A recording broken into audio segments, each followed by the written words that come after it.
Assalamualaikum warahmatullahi wabarakatuh. Saya Raisa Humaira, mahasiswa dari Prodi Ekonomi Syariah, Fakultas Ekonomi dan Bisnis Islam UIN Araniri Banda Aceh, ingin menjelaskan ataupun mempresentasikan materi dari mata perkuliahan Asuransi Syariah yang berjudul Laporan Keuangan Asuransi Syariah ataupun PSAK 101.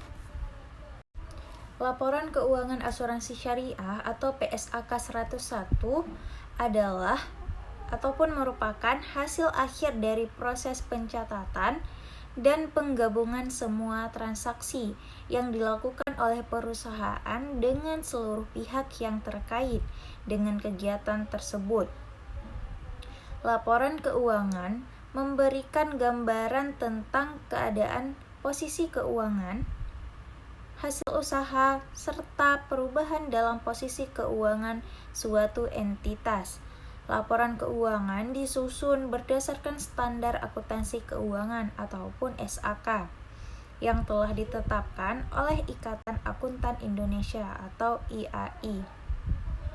Dalam penyusunan laporan keuangan itu sendiri diatur dalam PSAK 101 adalah standar akuntansi yang digunakan sebagai pedoman akuntan dalam penyusunan dan penyajian pelaporan keuangan di Indonesia. Pernyataan ini menetapkan dasar penyajian laporan keuangan bertujuan umum atau General Purpose Financial Statement, yang selanjutnya disebut laporan keuangan, agar dapat dibandingkan baik dengan laporan keuangan periode sebelumnya maupun dengan laporan keuangan entitas lain. Nah, di Indonesia sendiri, perkembangan asuransi juga semakin berkembang. Lahirnya perusahaan asuransi syariah didukung dengan besarnya jumlah penduduk yang beragama Islam, yang membutuhkan suatu lembaga keuangan Islami, sehingga setiap interaksi muamalah yang dilakukannya sesuai dengan syariah. Karena itu, pada dasarnya masyarakat muslim memandang operasional asuransi konvensional dengan ragu-ragu, atau bahkan keyakinan bahwa praktek itu cacat dari sudut pandang syariat Islam. Hal ini dikarenakan sejumlah fatwa yang dikeluarkan oleh lembaga-lembaga otoritas fikih menyatakan ketidakbolehan sistem asuransi konvensional karena akadnya mengandung unsur riba, spekulasi, kecurangan, dan juga ketidakjelasan. Sementara akad perusahaan asuransi kolektif Islam berlandaskan pada asas saling tolong-menolong dan juga menyumbang, di samping konsisten memegang hukum dan prinsip syariat Islam dalam keseluruhan aktivitasnya dan tunduk pada mekanisme pengawasan syariat. Dalam revisi tahun 2007, Komite Akuntansi Syariah Dewan Standar Akuntansi Keuangan menerbitkan 6 pernyataan standar akuntansi keuangan atau PSAK bagi seluruh lembaga keuangan syariah. PSAK tersebut telah disahkan oleh Dewan Syariah Nasional Majelis Ulama Indonesia ataupun DSN MUI pada tanggal 20 Juni 2007 dan diberlakukan mulai tanggal 1 Januari 2008.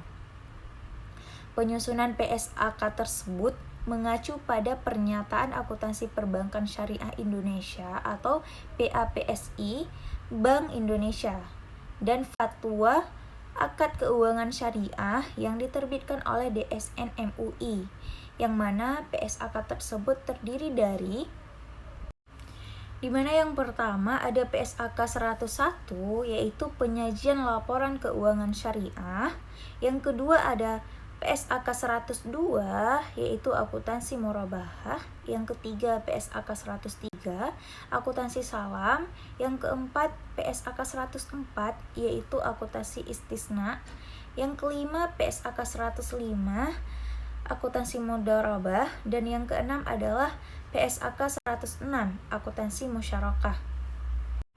Baik, saya akan menjelaskan poin yang pertama terlebih dahulu, yaitu PSAK 101 penyajian laporan keuangan syariah.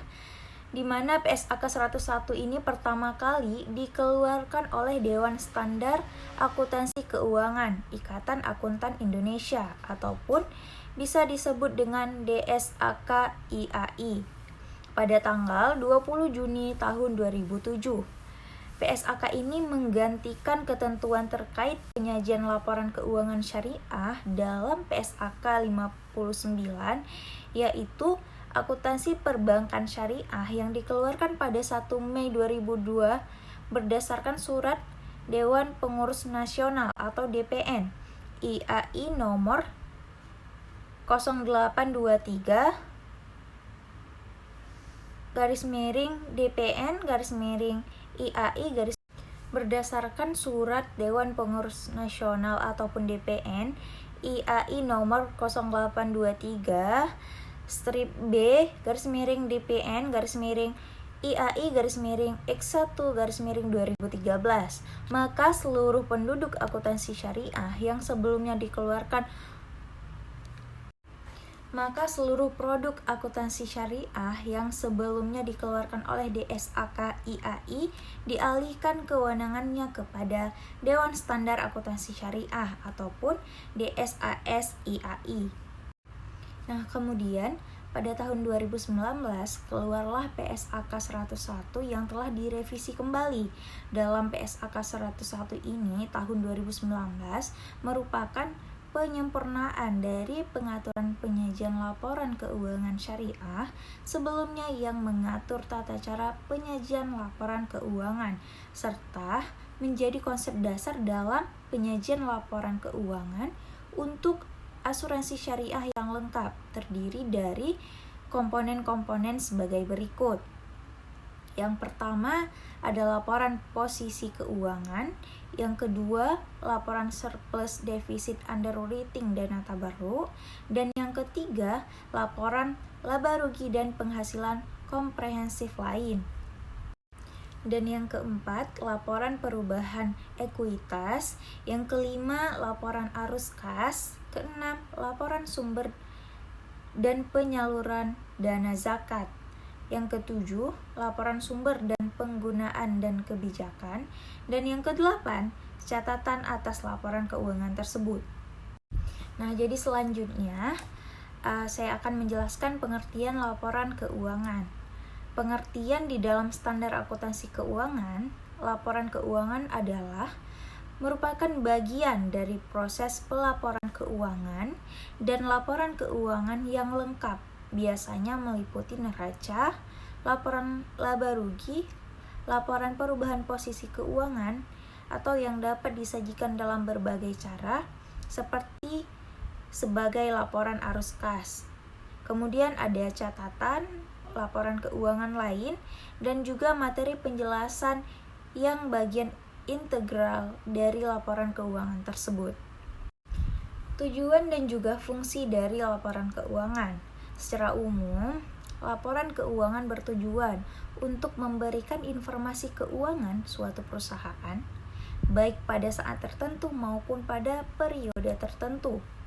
Berdasarkan prinsip akuntansi Indonesia, tujuan laporan keuangan adalah memberikan informasi keuangan yang dapat dipercaya, yang meliputi aktivitas dan juga kewajiban perubahan dalam aktivitas neto, laba ataupun profit, aktivitas pembiayaan dan juga investasi, maupun mengenai kebijakan akuntansi yang dianut perusahaan tersebut. Unsur-unsur laporan keuangan. Laporan keuangan terdiri dari neraca, laporan laba rugi, serta laporan perubahan modal, tapi dalam praktik keseharian sering pula diikutsertakan kelompok lain yang sifatnya membantu memperoleh penjelasan, seperti laporan sumber dan penggunaan kas atau arus kas, laporan biaya produksi, dan lain-lain. Unsur-unsur yang terdapat di dalam keuangan asuransi syariah terdiri dari yang pertama ada laporan posisi keuangan ataupun neraca. Salah satu laporan keuangan yang paling penting dalam menghasilkan keputusan bisnis, yang terdiri dari 2 pos meliputi aktiva dan juga pasiva. Nah, pos aktiva merupakan satu kelompok akun di mana harta ataupun aset, dan pos pasiva terdiri dari 2 kelompok juga, yaitu kewajiban dan juga modal ekuitas. Yang kedua ada laporan surplus defisit underwriting dana tabaruk. Laporan keuangan yang menginformasikan pendapatan yang berasal dari premi ataupun kontribusi dan ujroh serta beban berupa pembayaran klaim. Ini juga menginformasikan adanya surplus ataupun defisit pada dana tabaruk dalam periode tertentu. Yang ketiga ada laporan laba rugi. Laporan ini disusun secara sistematis tentang kondisi perusahaan tercakup di dalam pendapatan, biaya, dan laba ataupun rugi yang diperoleh oleh perusahaan tersebut, yang mengungkapkan bagaimana kinerja perusahaan, apakah menghasilkan keuntungan atau bahkan malah menghasilkan kerugian. Nah, yang keempat ada laporan perubahan ekuitas, di mana laporan ini menunjukkan perubahan modal disetor, cadangan, dan laba ditahan asuransi dalam suatu periode tertentu.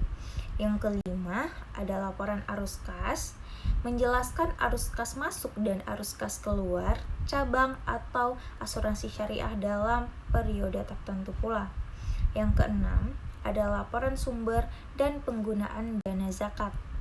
Penyajian laporan ini harus sesuai dengan PSAK 101 yang meliputi pos-pos sumber dana zakat, penggunaan dana zakat, kenaikan atau penurunan zakat, saldo awal dan juga akhir dana zakat tersebut. Nah, yang ketujuh, laporan sumber dan penggunaan dana kebijakan. Disajikan sesuai PSAK 101 yang meliputi pos-pos sumber dana kebajikan, penggunaan dana kebajikan, kenaikan dan penurunan dana kebajikan, saldo awal dan akhir dana kebajikan. Yang kedelapan, catatan atas laporan keuangan. Entitas asuransi syariah menyajikan catatan atas laporan keuangan sesuai dengan PSAK 101 dan juga PSAK terkait. Sifat dan kebutuhan laporan keuangan dalam praktik sifat laporan keuangan yang dibuat yaitu bersifat historis dan juga bersifat menyeluruh. Nah, jadi hanya ini yang dapat saya jelaskan. Lebih dan kurang saya mohon maaf. Saya mohon dikoreksi juga dari judul yang saya jelaskan tersebut, yaitu mengenai laporan keuangan asuransi syariah dalam PSAK 101. Sekian dan terima kasih. Wabillahi taufiq wal hidayah. Wassalamualaikum warahmatullahi wabarakatuh.